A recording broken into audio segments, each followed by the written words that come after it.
Top quality और consistent performance के लिए सिर्फ सिल्वर पंप नाम याद रखना। તો સર પહેલાં તો એ વસ્તુ હાઇલાઇટ કરો કે એસેન્ચરના રિઝલ્ટમાં એવું શું ખામી હતી કે જેના કારણે આપણું આઈટી સેક્ટર જે આટલું બધું નેગેટિવ રિએક્ટ કરી રહ્યું છે અને આજના ઘટાડા બાદ શું રણનીતિ અપનાવવી જોઈએ એ પણ વાત કરીએ સર. જ્યારે એસેન્ચરના રિઝલ્ટથી ખાલી ખોટું માર્કેટ ડરી રહ્યું છે. આજે માર્કેટના ફંડામેન્ટલ થોડા અલગ હતા, ગ્લોબલ ઇવેન્ટ ઉપર રિએક્ટ હતો એટલે આપણે આજે જલ્દીથી રિકવરી ના લીધી. બેઝિક એસેન્ચરનું રિઝલ્ટ પણ માર્કેટના અનુમાન આસપાસ હતું. એના જે પણ ગાઈડન્સ એમને રેઝ કર્યું હતું, જે પ્રમાણે માર્કેટની એક્સપેક્ટેશન હતું એ જ પ્રમાણે એમને ગાઈડન્સને પણ વધારે હતું. ઇશ્યુ ઓર્ડર બુકનો છે કે ઓર્ડર બુક એમની ઘટી ગઈ.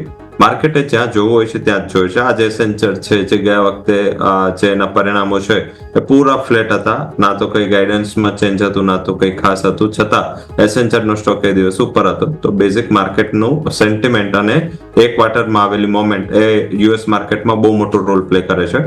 કોઈ પણ કંપનીનું રિઝલ્ટ ગમે એટલું સારું કે ખરાબ હોય, કે એમની મેનેજમેન્ટની કમેન્ટ સારી કે ખરાબ હોય, એના પહેલાનું જે પ્લેસમેન્ટ છે એ પ્લેસમેન્ટ ખાસું એવું વર્ક કરે છે. એસેન્ચરનું પ્લેસમેન્ટ ખાસું એવું સ્ટ્રોંગ હતું, કારણ કે માર્કેટને એવું હતું કે ગવર્મેન્ટ ઓર્ડર્સના હિસાબે, ગવર્મેન્ટની ઓર્ડર બુકમાં વધારે સાઇઝ હોવાના હિસાબે આ કંપની થોડી સેફ છે. અગર જો ઇશ્યુ આવે છે આગળ જતા પ્રાઇવેટ સેક્ટરમાં તો આ એક સેફ ગેમ બની રહે.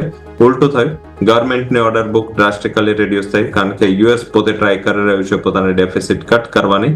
એટલે ગવર્મેન્ટે પોતાની જે ઓર્ડર સાઇઝ છે એની ટેકનોલોજીની ઓર્ડર સાઇઝ એમાં ડ્રાસ્ટિક ઘટાડો કરો અને એના જ હિસાબે એસેન્ચરની જે ઓર્ડર બુક છે એ ઘટી ગઈ.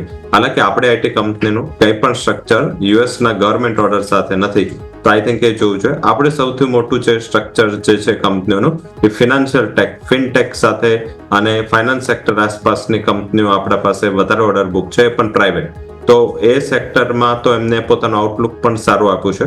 તો ડેફિનેટલી મિડ કેપ કંપનીઓને કોઈ ફરક નહીં પડે. ઇન્ફોસિસનું એડીઆર 4% ડાઉન હતું લાસ્ટ સેશનમાં, કારણ કે એસેન્ચરનું બિઝનેસ મોડલ ભારતીય કંપનીઓના બિઝનેસ મોડલ જેવું છે, હાલાકી એમના ક્લાયન્ટ્સ અલગ છે.